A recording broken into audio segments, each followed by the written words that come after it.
శ్రీ లలితా సహస్రనామ వివరణ 6వ శ్లోకం తెలుసుకుందాం. వదనస్మర మాంగళ్య గృహతోరణ చిల్లిక.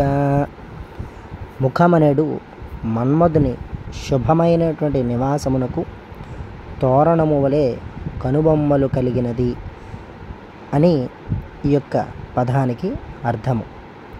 వక్త్రలక్ష్మీ పరీవాహ చలన్మీ నాభలోచన.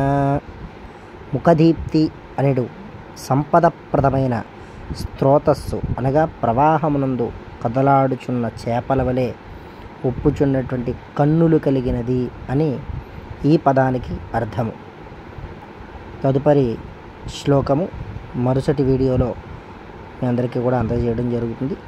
ఛానల్ సబ్స్క్రైబ్ చేసుకుని లైక్ చేసి 10 మందికి యొక్క సమాచారాన్ని అందజేయగలరని కోరుతున్నాను. మరుసటి వీడియోలో ఇంకొక శ్లోకం చెప్పుకుందాం. స్వస్తి.